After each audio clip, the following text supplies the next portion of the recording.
Breaking news, ladies and gentlemen, what's going on? Kyle Henderson here, along with Andrew Bone.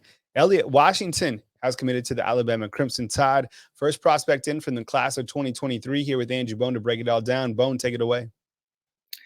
Yeah, I mean, first commitment. It's kind of a surprise just because I've talked to Elliot a few different times throughout the year, and just didn't get the sense that he was going to make an early decision. I actually spoke to him on Sunday after his trip to Tuscaloosa, said that he was still wide open. Was going to make a decision whenever he felt like he found the best overall fit for him, and he decided to go ahead and make that decision on on Monday morning. So it was a little bit of a surprise, but big pickup for Alabama. I mean, this is a hard hitting defensive back. Reminds me a little bit of Brian Branch coming out of high school. He measured in at 6 feet tall, 194 pounds during his trip to Tuscaloosa on Saturday for Junior Day.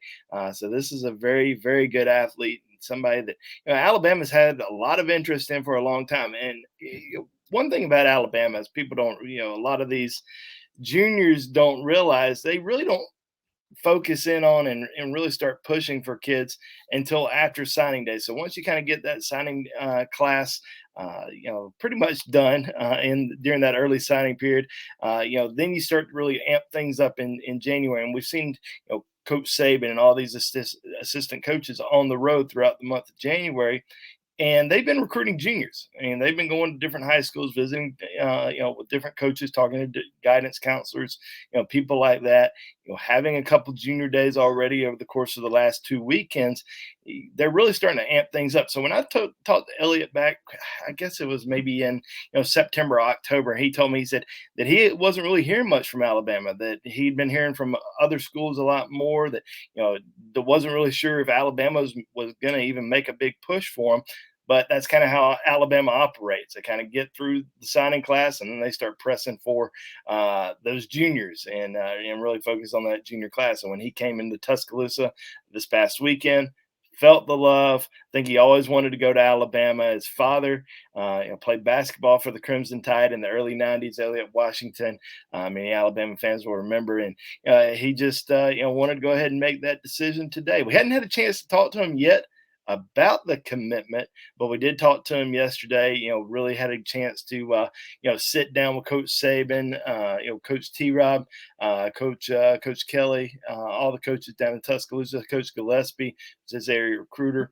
Got a chance to spend some time with those guys during his weekend trip, and they really didn't label him a safety. They didn't label him a corner. They basically told him, "Hey, you have a lot of versatility. You can play multiple positions." And I think that's what they liked the most about Alabama, is his ability to play, really anywhere in the secondary. And that's kind of a common theme that we're seeing with some of these other defensive back targets in Alabama's 2023 target list right now, because you have Elliot Washington, Jahil Hurley, who's going to be making his commitment on February the 22nd, Makari Vickers, even Tony Mitchell. These are all guys who have the unique ability to play anywhere in the secondary. And, this is a big pickup, big first pickup for Alabama in this 2023 recruiting class. Here with Andrew Bone talking about Elliot Washington, who has just committed to the Alabama Crimson Tide, first commitment of the class of 2023. Now, earlier this morning, it was confirmed by ESPN's Chris Lowe that Eric Wolford has or is expected to be hired as Alabama's new offensive line coach. I know there's a prospect out there that Alabama is certainly interested in as we go into signing day, which is this Wednesday, too, actually, Denny Lewis, and then is it Jalen Farmer? Bone, kind of your early take on Eric Wolford being, not formally announced as the offensive line coach, but it seems like Kentucky was pretty bitter about this offensive line coach getting away, especially from a recruiting standpoint. Yeah, I mean, great recruiter. Definitely somebody that has developed a really strong reputation. Had Kentucky's offensive line as a finalist for the Joe Moore Award this past season. So, I think there is a lot of excitement in Tuscaloosa about this hire. Definitely somebody that I think Alabama coaches are really excited about, and I think even Alabama players are. You saw Javion Cohen tweet earlier about. the hire and how Coach Walford originally recruited him, and he originally committed to him back a few years ago. So, big pickup. I think we're going to see him, do a great job on the recruiting trail. And you look at Doug Marrone. Doug Marrone obviously has coached in college, but has been in the NFL for the last few years, comes to Alabama. And there was always some talk behind the scenes that he was going to end up back in the NFL. And, with Alabama, Coach Saban, they were certainly looking for somebody who was a great recruiter, love college football. And, this is certainly somebody that I think is going to have a big impact on Alabama's football team, but also on the recruiting front as well. You look at, one of the two prospects that we're watching come Wednesday is Jalen Farmer, a Florida offensive line commitment, who took an official visit to Alabama this past weekend. Coach Walford recruited him for Kentucky the last few months, and he took an official visit to Kentucky here recently. So this is definitely somebody that he has some, a connection with, definitely a lot of interest. So I do think, Kentucky's probably out of the mix for Jalen Farmer now that the offensive line coach is gone.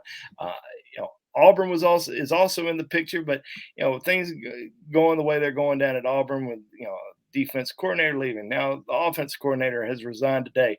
I think it's safe to say that Jalen Farmer is going to end up choosing between Alabama and Florida come Wednesday morning at 8 a.m. So we're going to be watching him closely. But now he has somebody that he's a little bit more familiar with in Tuscaloosa. So we'll see if that has any effect on his decision.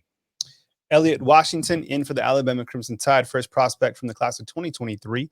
Jalen Farmer, a prospect that you need to know about going into Wednesday, which is National Signing Day, along with Denny Lewis, another tight end prospect for the Alabama Crimson Tide. We'll see if those prospects do decide for Alabama on Wednesday. He's Andrew Bone. I'm Kyle Henderson. Be sure to hit the thumbs up, like, subscribe for more breaking news content on the Alabama football team. We'll also have Trey Yannity down in Mobile, Alabama, covering the Reese Senior Bowl. A lot to go over here on BamaInsider.com. We appreciate you guys, and we'll catch up with you soon back at BamaInsider.com.